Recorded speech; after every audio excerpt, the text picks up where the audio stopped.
Previously on Babylon 5, we were on Babylon 4. Now back to the story. Sheridan is still in the future, 17 years according to Londo, witnessing the burning of Centauri Prime while Emperor Londo raves about how it's Sheridan's fault that this happened. He has to rave, it's the only thing he can do now that he can't find his fiddle. Back on B4, the people who are building the thing are wondering what might be up with that explosion out there. Well, it's good to get the weird thing for the day out of the way now. Now the rest of the day should be fairly normal, right? Back in the future, Sheridan's position in time is still unstable, and so he manages to shift back. Oh, perhaps someone is there who could do something. Zathras! Fix this, Zathras! Poor Zathras. No one listened to Zathras. But no one.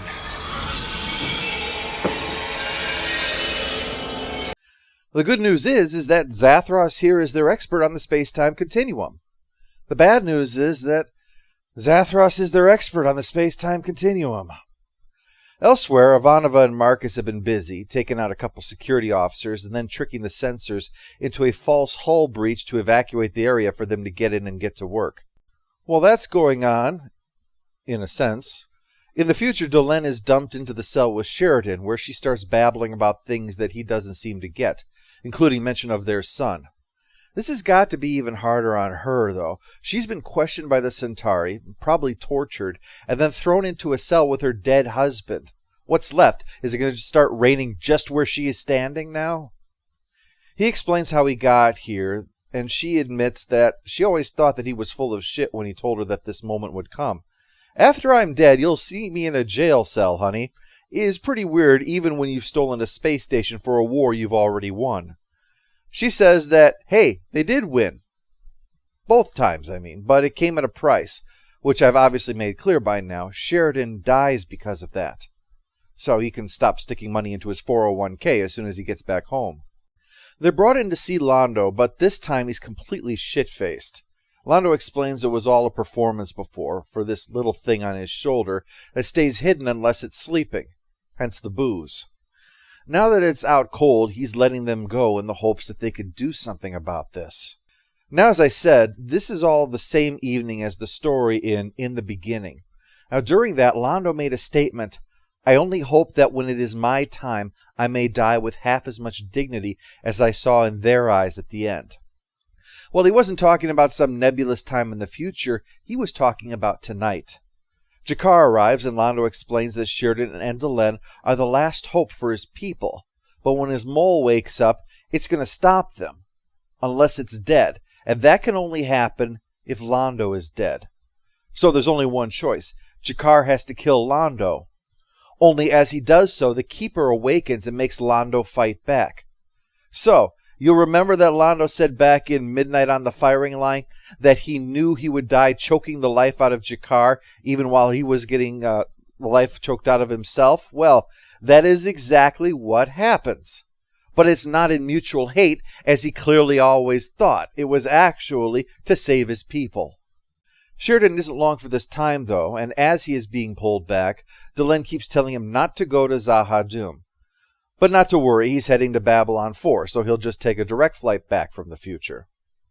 Speaking of B4, Zathras has been working on a spacesuit that he thinks will help Sheridan to deal with the time instability thing. Ivanova and Marcus can't help but be surprised when Sheridan does indeed materialize inside the suit, showing how little faith they have in Zathras' plans, which he expects given his attitude. He's like an upbeat version of Marvin the paranoid android, always knowing life will give him shit, but in his case, he just doesn't let it get him down.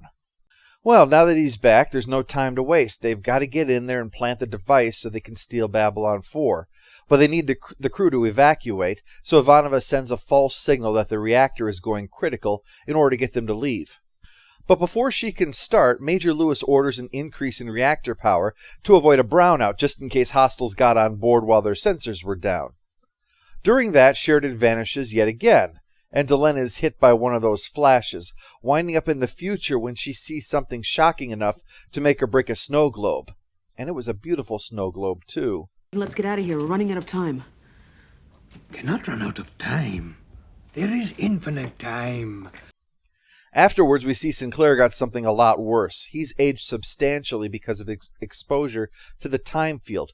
He can't move forward in time without it aging him to death. That's why he didn't want Garibaldi along. Going home again isn't an option for Sinclair now. But right now, they need to fix Sheridan's time stabilizer, and quickly. You are finite. Zathras is finite. This is wrong tool. No, not good. No, never use this. Focus, Big Z, focus. Well, when that surge happened, they wound up moving the station forward 4 years in time, which means that we've now caught up with the events of Babylon Squared. And so Sinclair and Garibaldi show up to investigate and maybe help with the evacuation. There is, however, one continuity kerfuffle that comes to mind when Babylon Squared comes up. Zathras was supposed to have appeared out of thin air in the middle of an occupied room, but instead he's found digging for tools by some security guards who wander by. But things play out otherwise as before, with him being shown to Sinclair and Garibaldi, and Zathras nearly spills the beans before he remembers what the other Sinclairs said about him not telling everything to the past him that shows up. There's also the blue spacesuit appearing out of nowhere, past Sinclair touching it, getting tossed across the room, Zathras using the distraction to deliver the time stabilizer to the suited figure. But things are not what they appeared to be. Now, given what had happened in Babylon Squared, our assumption would be that it was Sinclair in that suit. But he's actually elsewhere trying to give a warning. But with Sheridan vanishing, we assumed it must be him. But Marcus finds him in the corridor with a time stabilizer on him that isn't his. It turns out it's actually Delenn in there, trading places with Sheridan in order to protect him. And as for Sinclair and his "I tried to warn them" from Babylon Squared, he was trying to warn Garibaldi about being shot in the back in Chrysalis, but as he says, he wasn't able to get the message through, so it all happens as he remembered. You might be saying, well, I know we don't want to see Garibaldi hurt, but we know he's going to recover and he'll be right as rain, so what's the big deal? Well, the scope is bigger than that, though. If Garibaldi had been able to avoid being shot, there's a very good chance that they could have warned President Santiago about the assassination attempt and averted it, and with that, prevented the collapse of Earth into a police state. Well, you can fix that the next time you hijack a space station through time. But at least things are more or less resolved. Zathras rejoins the group after having urged past Sinclair to leave him, and Ivanova has integrated the time equipment into the controls in CNC to make the trip back 1,000 years smoother. Marcus has deduced what's going on, though, that Sinclair is planning to ride this thing all the way back to ensure that it gets there, and he won't be coming back. But Sinclair explains that this is destiny, and you can't mess with destiny without blowing up the universe. We all know that. He explains that he wrote the letters in the past for him and Delenn. It's already happened. He was the one who will do it because he was the one who already did it. He already saw that you can't change fate. Oh, and Susan, you gave me a lap dance. I'm not sure why, but we can't risk destroying the timeline, so you get changed and I'll get some singles. But before he goes, Sinclair wants to know why Zathras called Delenn the One when she was wearing the blue suit, but then also implied that he was the one. So Zathras explains what he's learned. The Minbari philosophy keeps coming back to 3. 3 is completeness. Together, Sinclair, Sheridan, and Delenn, with their own roles, are the One. The one who was, the one who is, the one who will be. It'll do for an explanation. You can't really expect much more from someone whose primary form of communication is sharing lice. So while the White Star returns to the present, Babylon 4 vanishes forever. And as it does, Delenn explains that the device she used to transform into what she is now was based upon what happened 1,000 years ago, and explains what happened on the line when the Minbari stopped fighting about Minbari souls being reborn in human bodies. The reason they believed that was because they detected Valen's soul in Sinclair. Except the reason was because Sinclair and Valen are actually the same person. The only way he would be accepted by the Minbari was if he was one of them. So he undergoes the same process that Delenn did, but going the other way, and greased the arriving Minbari with a couple of Vorlons to add a few exclamation marks on the end of his introduction as their future revered figure in Grand Poobah, and the end. You talk like a Minbari, Commander.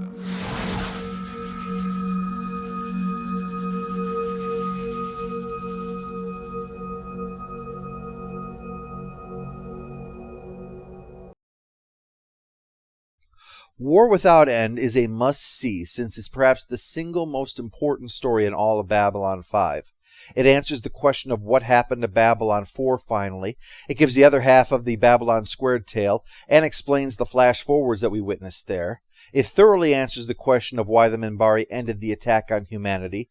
It hints at things to come. It shows a twist on the long-established mutual death of G'Kar and Londo. It reveals a shocking secret about Minbari history. And it brings Sinclair's story arc to a close, and much better than slipping it into the launch of Season 2 would have been. I particularly like how his point in Part 1 about how he knows Sheridan would want the mission to succeed no matter what the personal cost is a foreshadowing of the fact that Sinclair will ensure the mission succeeds no matter the personal cost to himself. And beyond all of that, this is a kick-ass story. In fact, if I had anything to complain about, it'd be that the confrontation with the Shadows during the attack on B4 feels a little underwhelming and is almost forgettable, overshadowed by all of the rest of the material. Everyone gets their moment in the spotlight, and despite my jokes, Zathras is a wonderful addition to the show. It pretty much steals every scene he's in. It's no surprise that JMS would make a second Zathras so he can bring him back for a future episode. This, I'd say, is B5 at its best. Strong character, gripping story, snappy dialogue, and smart.